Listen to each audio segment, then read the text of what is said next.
Selamat pagi, Romo dan teman-teman. Kami dari kelompok Propagation akan mempresentasikan hasil diskusi kelompok kami. Kelompok kami yang beranggotakan Bernardus Dwiki, ada saya Eustakia, dan Lucia Juliana Silaban. Selanjutnya,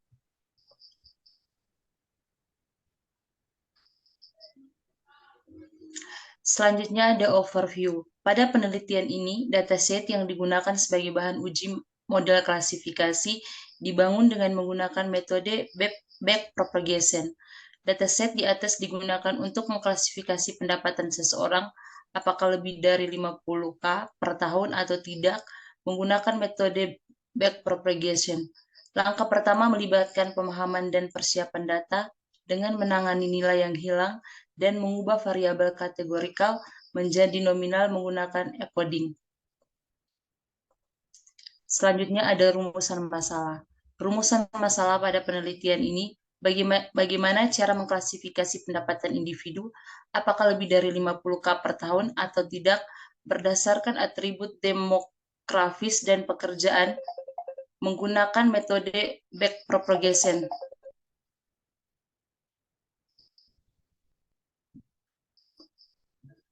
Tujuan pada penelitian ini mengembangkan model klasifikasi yang akurat dengan menggunakan metode backpropagation pada data demografis dan pekerjaan individu untuk memprediksi apakah pendapatan mereka lebih dari 50K per tahun dengan langkah-langkah meliputi persiapan data, pembagian dataset, pembangunan jaringan saraf, pelatihan model, serta evaluasi dan peningkatan performa model melalui tuning hiperparameter.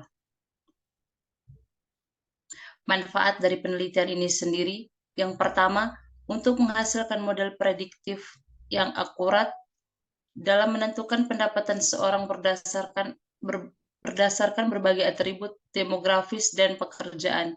Yang kedua, memudahkan lembaga keuangan dan badan pemerintahan dalam mengidentifikasi kelompok individu yang berpotensi memiliki pendapatan lebih dari 50 per tahun. Selanjutnya akan dijelaskan oleh teman saya.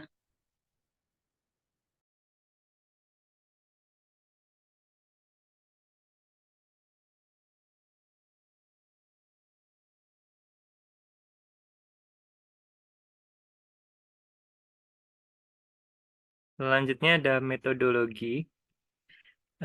Data yang kami gunakan adalah data dari UC Machine Learning dengan link yang sudah dicantumkan. Data itu dengan nama adult. Dataset ini berisi informasi demografis dan pekerjaan dari berbagai individu. Setiap baris dalam dataset mewakili satu individu dan atribut-atribut terkait yang dapat mempengaruhi tingkat pendapatan mereka. Dataset memiliki 32.561 baris dan 15 kolom, di mana 9 diantaranya merupakan data kategori dan 6 numerik. Kemudian ada tata cara dan urutan dalam pengerjaan program kami. Yang pertama ada import library, yaitu mengimpor library yang dibutuhkan. Kemudian ada import dataset. Kemudian ada exploratory data analysis atau EDA. Itu digunakan untuk memahami karakteristik dan pola data. Pemahaman akan data ini dapat dilakukan dengan melihat isi dataset, distribusi data, deskripsi data, dan korelasi masing-masing data untuk melihat hubungan antar fitur atau variabel. Kemudian yang keempat ada pre-processing atau handling missing value dan encoder kategorial variabel. Proses ini adalah proses persiapan data agar model dapat berjalan dengan baik. Kemudian ada split data, yaitu splitting data atau proses pembagian data menjadi set pelatihan dan set pengujian. Kemudian yang keenam ada future engineering atau resampling. Future engineering adalah proses untuk melihat keseimbangan kelas atau label dan memahami lebih lanjut fitur-fitur yang digunakan. Kemudian yang ketujuh adalah future scaling atau yang digunakan untuk menyamakan rentang data pada data numerik. Kemudian yang delapan ada modeling dengan backpropagation. Modeling ini meliputi training, predict the result, check accuracy score, check overfitting, dan underfitting. Kemudian yang ke-9 ada evaluasi model. Evaluasi model dilakukan dengan melihat precision, recall, dan advanced score. Kemudian cara kita untuk menentukan akurasi adalah dengan persiapan data yang baik dan benar serta tuning hyperparameter. Akurasi dapat dilihat dengan membandingkan akurasi dan MSE dari masing-masing tuning hyperparameter dari tabel skenario pengujian.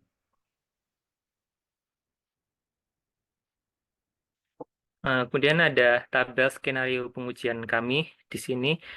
Iterasi yang kami gunakan ada 1000, 2000, dan 5000. Kemudian learning rate-nya kami menggunakan 0,01, 0,02, dan 0,01. Kemudian ada hidden size-nya kami menggunakan 2, 32, 64, dan 128.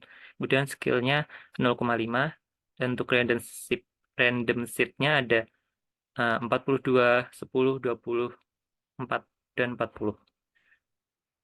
Kemudian untuk skenario dengan K-fold validation, untuk iterasinya kami menggunakan 1000 dan 5000, learning-nya 0,01, hidden size-nya 32 dan 64, skill-nya 0,5, dan CV size-nya 3 dan 5.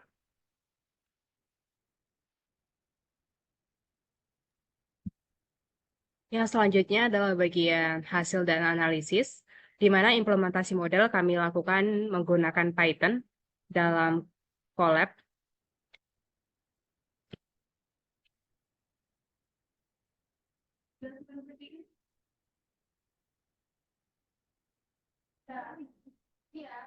Di sini yang pertama, kita mengambil import drive dulu, agar nanti kita dapat mengambil file kita dari drive untuk digunakan di Python. Setelah itu kita mengimport library yang akan kita gunakan seperti Matplotlib untuk visualisasi dari data-data yang akan kita visualkan seperti grafik. Lalu kita juga mengimport Seaborn untuk statistikalnya.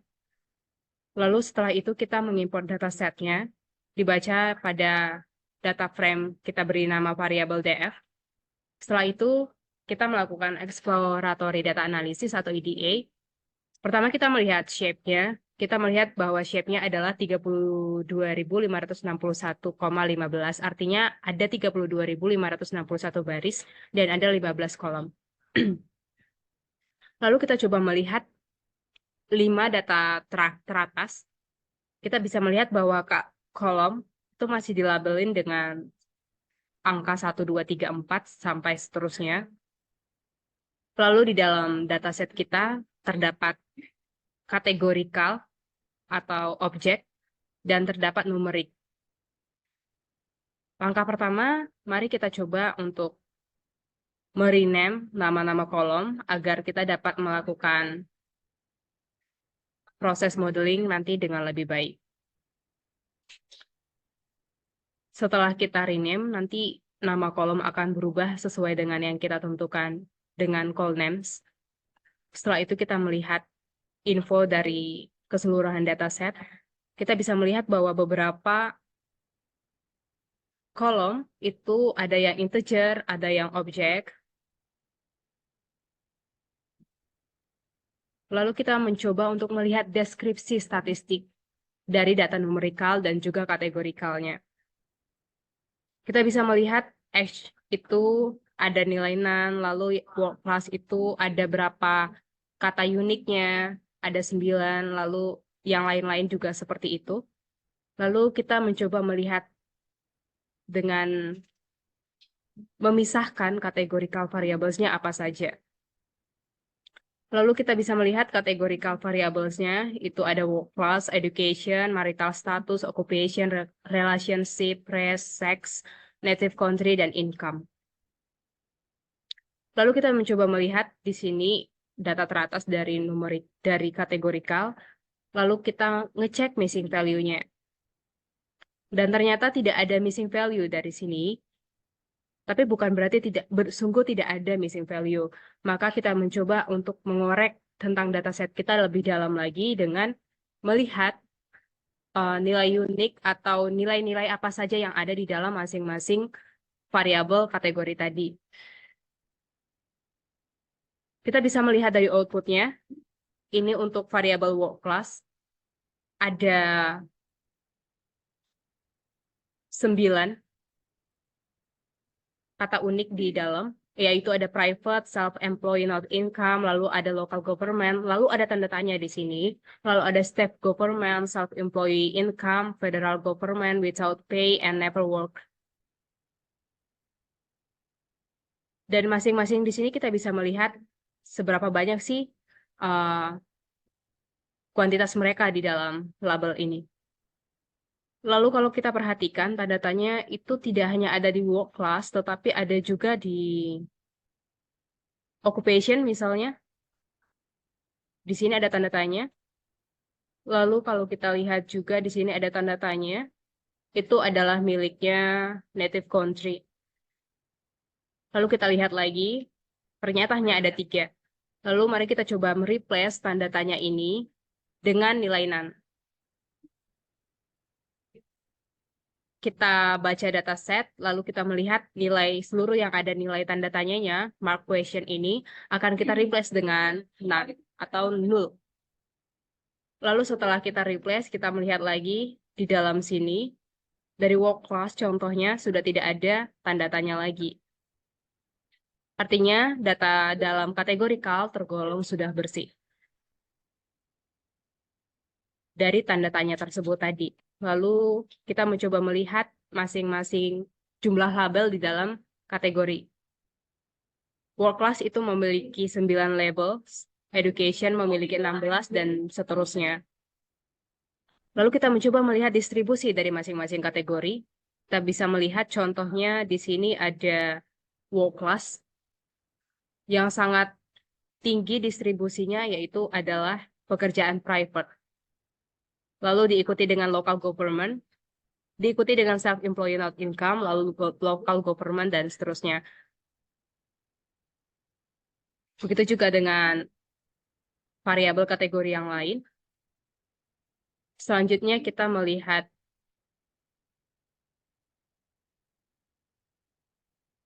visualisasinya. Kita bandingin dengan kelas target. Kelas target kita adalah income. Di sini kita mencoba melihat distribusi dari masing-masing variabel kategori, setiap atributnya dengan kelas income ini. Kita bisa melihat bahwa perbandingannya ada yang sangat tidak. Ada 1:3, ada yang 1:2, seperti itu. Yang lain juga menunjukkan distribusi masing-masing kelas dan labelnya. Setelah kita selesai melihat data kategorikal, kita lanjut ke data numerikal. Kita melihat ada 6 variabel numerik, yaitu ada age, plan weight, education number, capital gain, capital loss, dan sebagainya. Isi datanya kurang lebih seperti ini. Lalu kita coba melihat missing value dari numerical variables ini. Tidak ada missing value. Lalu kita masuk ke tahap 3, yaitu preprocessing. Yang pertama kita handling missing value. Memang tadi di awal kita sudah mengecek missing value, tapi tadi teman-teman ingat bahwa kita melakukan replace pada nilai tanda tanya ini dan artinya akan ada nilai 0. Dan tentu saja benar saja 3 kelas yang kita replace tadi menjadi nilai 0. Lalu kita coba melihat, setelah kita lihat dan kita coba untuk handling missing value itu dengan mode. Lalu setelah kita replace, lalu nanti missing value-nya sudah tidak ada atau nilai yang hilang sudah tidak ada. Sekarang kita lanjut ke encoder kategorial variables. Apa sih itu encoder kategorial variables? Yaitu mengubah data yang kategori ini atau objek ini menjadi data yang numerik. Tapi di sini kita akan mengubahnya ke nominal. Yang pertama kita mencoba menggunakan one-hot encoding. One-hot encoding ini bekerja dengan setiap label atau setiap kategori di dalam masing-masing kolom kategori itu akan menjadi kelas, menjadi kolom-kolom baru. Seperti yang kita ketahui tadi, jumlah work class itu di dalamnya ada 9 label, tapi setelah kita replace null akan ada menjadi 8, dan masing-masing label itu akan menjadi kolom baru, yaitu work class 1 sampai 8. Begitu juga untuk kategori yang lain. Kita melihat shape-nya, barisnya tidak berubah, tapi jumlah kolomnya 106. Ini dimensi yang cukup tinggi. Maka kami mencoba untuk menggunakan encoding yang lain, yaitu dengan menggunakan binary encoding. Binary encoding ini bekerja dengan membuat label-label itu bilangan menjadi biner, bit-bit biner. Lalu setelah dibinerin, ini nanti bakalan diubah lagi ke data integer seperti itu. Dan terdapat 4 kelas dari work class.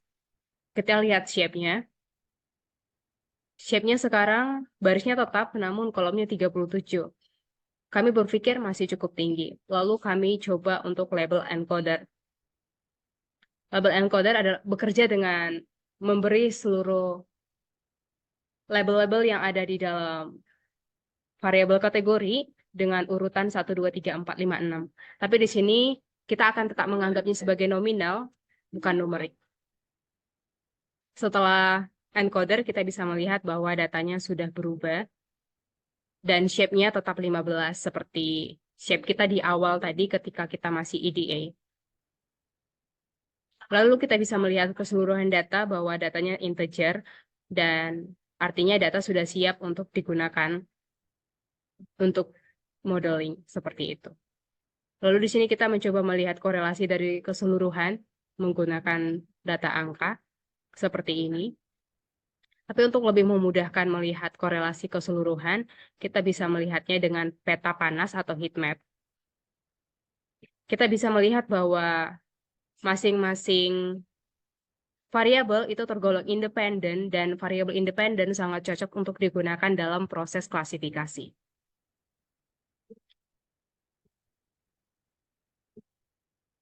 Lalu selanjutnya kita mulai untuk split data. Pertama kita split data, X itu untuk feature, yaitu adalah untuk kelas. X ini atau fitur ini meliputi seluruh kolom selain kolom income. Itulah kenapa kita ngedrop kolom income. Sementara Y itu adalah kolom income sendiri atau target kita nanti. Lalu di sini kita melakukan seleksi fitur menggunakan chi-square test.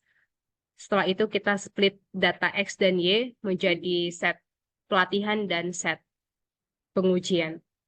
Di sini set pengujian kita ambil 0,25%, 0,25 atau 25% dari keseluruhan data.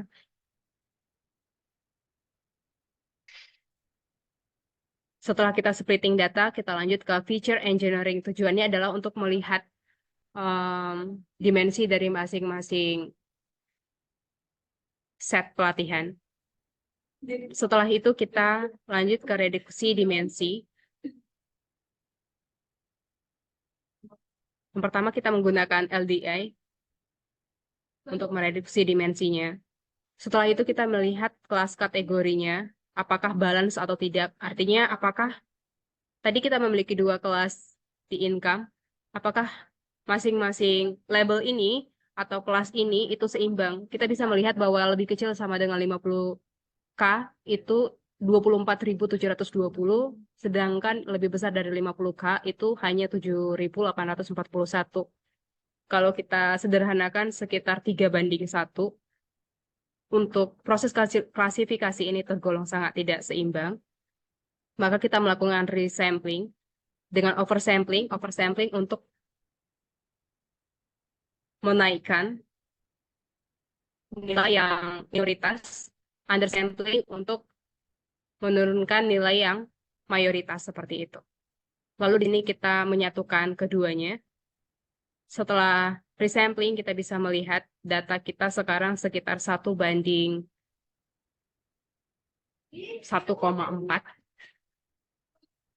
Memang tidak terlalu sama, tapi boleh dikatakan seimbang untuk proses klasifikasi. Setelah itu kita feature scaling untuk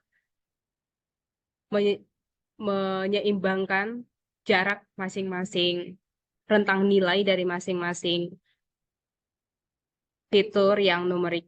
Yang numerik tadi ada 6. Lalu kita akan scaling itu.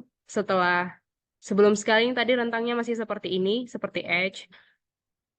Masih jauh, lalu kita rentangin dari angka 2 sampai -1.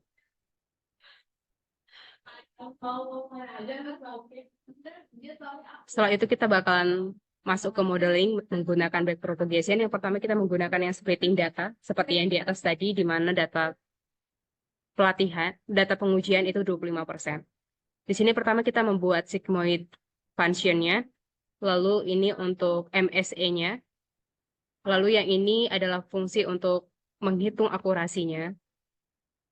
Di sini adalah model parameternya. Disinilah kita nanti akan melakukan tuning parameter untuk melihat parameter mana yang paling bagus untuk model kita.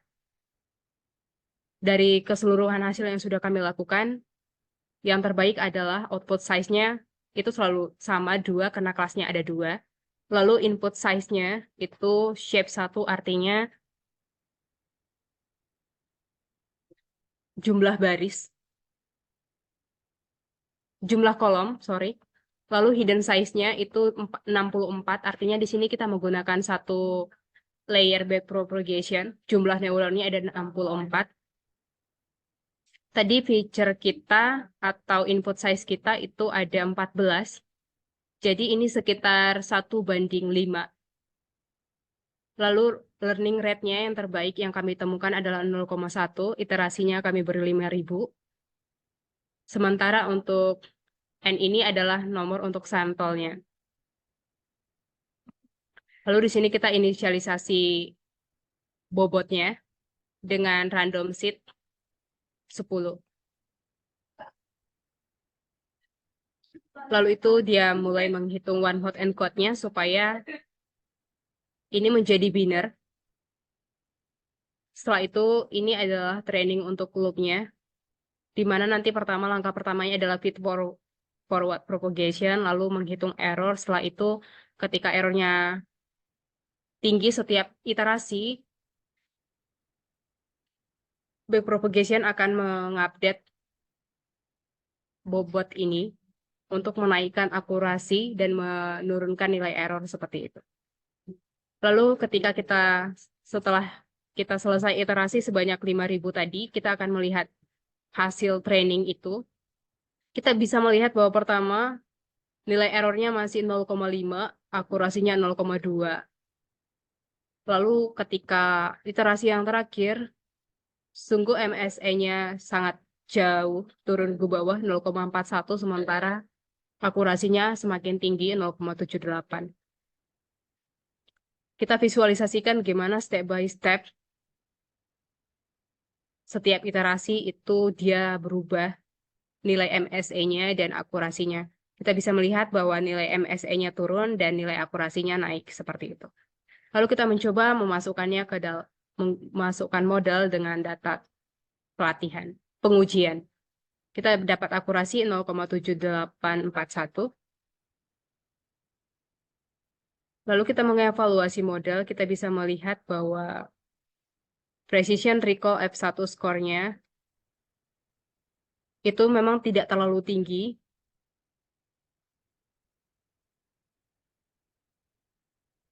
Ini adalah visualisasi confusion matrix-nya. Lalu kita mencoba yang kedua menggunakan K-fold cross validation. Ini function yang sama dan tuning hyperparameter yang sama dengan yang di atas. Dengan K-fold cross validation, kita mendapat hasil training itu 0,75. Rata-rata dari K-fold ini juga akan sekitar 0,75.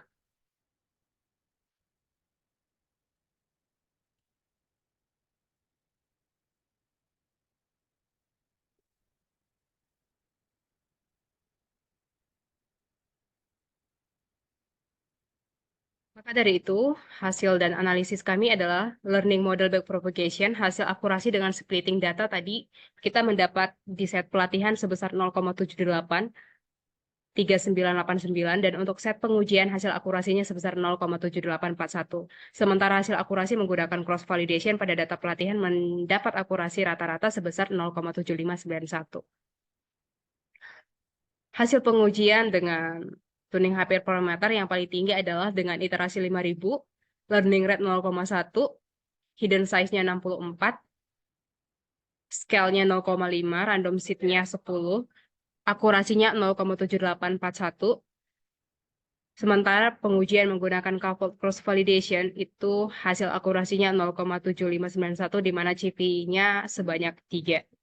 Kami juga mencoba sebelumnya untuk menggunakan 2 layer backpropagation, tapi ternyata hasil akurasinya sangat jauh dari akurasi rata-rata ini, di mana akurasinya hanya 0,21 sekian, seperti itu.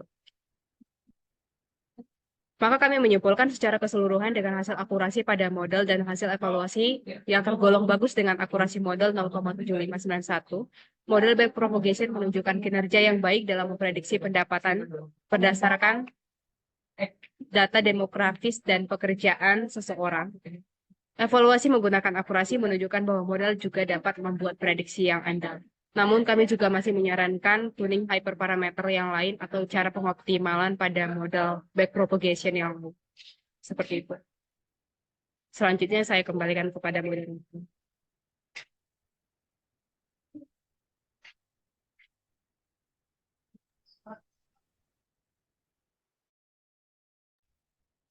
Sekian presentasi dari kami. Terima kasih.